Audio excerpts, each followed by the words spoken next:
In the DSLR world, the premium brand for making great optics is the company Zeiss. And Zeiss's kind of superior lineup of lenses is the Otus series, which represents in many ways kind of the pinnacle of engineering really for the 35mm full frame sensor size. And they tend to be the most expensive lenses of their kind. And of course, they are engineered to very exacting standards. And so today we are here to look at what is the fourth lens in the Otus series.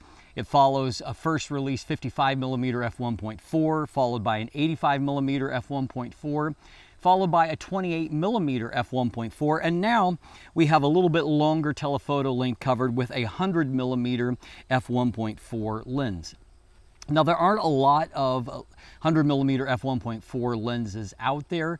Sigma does now have a 105mm f1.4, which is an excellent lens, by the way, in their art series. Nikon also has one at the 105mm f1.4. However, at least as far as on the Canon platform, and I'm reviewing this particular lens on a Canon EF mount, this is a unique focal length aperture combination on Canon.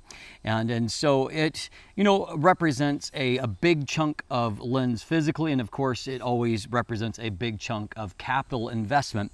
This lens retails at about $5,000 in the US market. And so it's a very expensive lens, and it is definitely a premium lens. But today we're here to take a look at the build and the handling to see what you are getting for your massive cash outlay, at least as far as the physical design and the handling of the lens.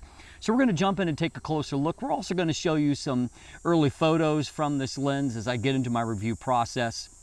And that will be followed up by dedicated episodes where we look at the image quality and then render a final assessment on the lens in a later episode. So stay tuned for those. First of all, however, let's take a closer look at the Otus in terms of the build and the handling. So let's take a closer look at the fourth lens in the Otus series. As is, pretty typical, you're talking about essentially these are the Lamborghinis of lens design here. They are extremely beautifully made, very premium materials, very hefty, and obviously pretty huge. I have, also nicely made, but not quite at the same level, the Zeiss Milvus 135mm f2. And this is a lens that I personally own and love. And I'll do some comparison to this lens because it is optically exceptional. It's the closest benchmark really that I have on hand to use. But, as you can see, there are a few differences in the Milvus and Otus design. The Otus lens it's a little bit more substantial of a focus ring. They use the bright yellow kind of high contrast paint, that is supposed to help in confirming visual focus during, kind of lower light type situations. Everything is all metal here, and not just, lightweight metal. This is a lens that if you dropped it on the table, you'd be more concerned about the table breaking than the lens. It's just really well designed and hefty. And obviously it's pretty huge. It's over 3 pounds, 3.1 pounds, or 1,405 grams. And so this is a lens that is closer to the weight of, say, a 70-200 f2.8 zoom lens than it is, a lot of your typical prime lenses. Now, in terms of the overall dimensions, it is 3.98 inches in diameter, or 101 millimeters. That leaves us with a quite large 86mm front filter thread. Fortunately, that is shared with at least, I believe, the 85mm f1.4. And so, at least something common there. And the lens is a little over 5 inches, 5.08 inches in length, 129 millimeters. The lens hood, of course, is made out of the same barrel materials. It's all metal with a felt lining inside. There is no lock, but it bayonets very securely into place.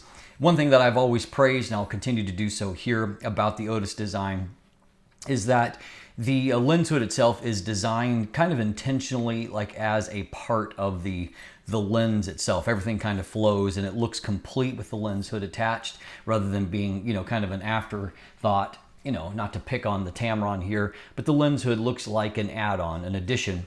But in the case of the Otus, it looks like the whole lens was designed with the profile in mind from start to finish. It's something I appreciate. It's the little details about the Otus series. Now, in the case of if you have the Nikon version, there will be a aperture ring here. That's not the case with the Canon mount, where it is an electromagnetic aperture iris. Now, the missing link here of the Otus series, and frankly, I'm both surprised and disappointed that it's still an omission at this point, particularly since, when they first released the first Otus lenses, the Milvus series did not exist. And so when the 55mm and then the 85mm came out, Zeiss still wasn't doing weather sealing, really. Now they are. Like the Milvus series, not just the Milvus series, but the Loxia series, the Bata series, they come with, with some weather sealing. Their premium line, their most expensive lenses, no weather sealing. And to me, that seems just frankly silly at this point. If you're already doing it on less expensive lenses, why would you not put it on your flagship lenses? Even though you may not have done it in the first ones, it seems to me kind of, just keeping a consistency in a series for no good reason. Anyway, moving on. The focus ring itself here is nice and wide. It is a rubberized surface, as are the other. I have knocked some of these rubberized surfaces in the past because they do collect lint. This one, I don't know if they've changed it a little bit. It does seem a little bit better in terms of that. Now, looking at the focus throw itself, the lens obviously can focus down to right under a meter, and so it can focus down 3.2 feet, or basically at a meter. And unfortunately, the reproduction ratio is not fantastic. It's 0.116, or a 1 to 8.6 reproduction ratio. And so not great there. The actual focus throw itself is quite long. Let's take a look here. And so not quite 360 degrees, but probably about 300 degrees of focus rotation. So if you're making a major focus shift, it will feel like you have to make, several rotations. And so just be aware of that. It's not going to come really, really quickly. Now, one thing that hasn't always been the case, and that is that this is all internally zooming. And so, for example, even with this Milvus lens here, you'll see that as it focuses, it doesn't internally focus, and so the length extends as a part of that. That's not the case there with the Otus, and so it has everything is done internally, so I mean that does help, obviously. The optical design here is 14 elements in 11 groups, and of course this is the kind of the pinnacle of engineering for a DSLR lens. Now, the Otus 100mm obviously is a beautifully made and physically very large lens. It has Zeiss's classic Sonnar optical design, optical formula.